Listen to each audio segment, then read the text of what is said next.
Okay everybody, before we get into the tips on practicing and playing the 2-Mallet Etude, I just want to say try to listen to examples of violin players playing this piece.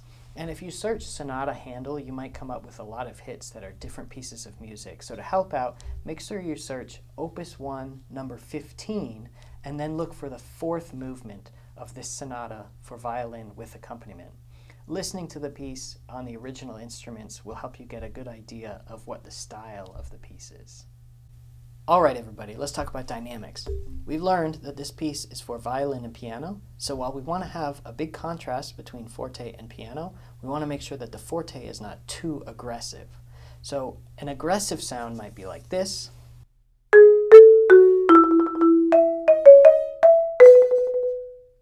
Whereas a full, rich sound, but not quite as aggressive, might sound something like this.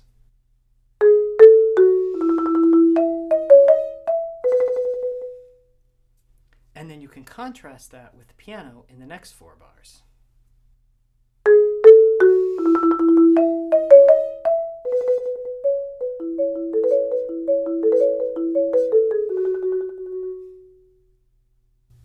And you can apply that concept to all the fortes and the pianos in the piece. Okay, next up, 2 ideas about rolls. First of all, make sure that the beginning of the roll fits the mood that you're playing. It's really common to play the beginning of the roll too loud. I'll use measures 7 and 8 as an example. Here's what it might sound like if the beginning of the roll is too loud.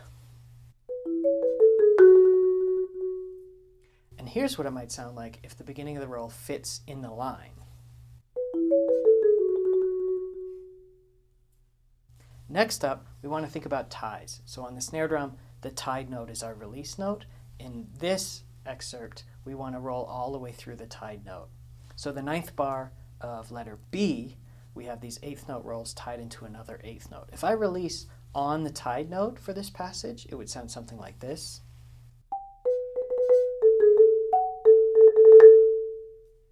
If, however, I roll all the way through, this passage sounds like this.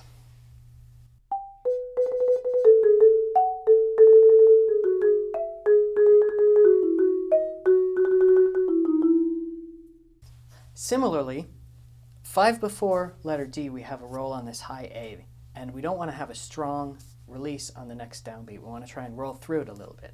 I'll start 7 before letter D.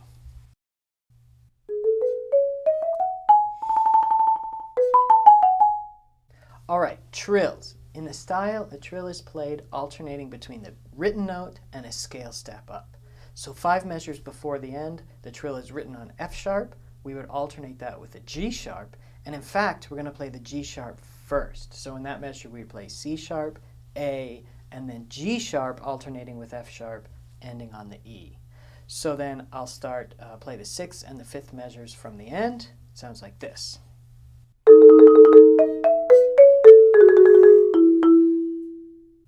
Okay, so we're going to contrast that idea with the last 2 measures of the piece. The trill is written on a D sharp. If we go up a scale note, that's E. So we alternate starting on E, D sharp, etc. So the last 2 measures would sound like this.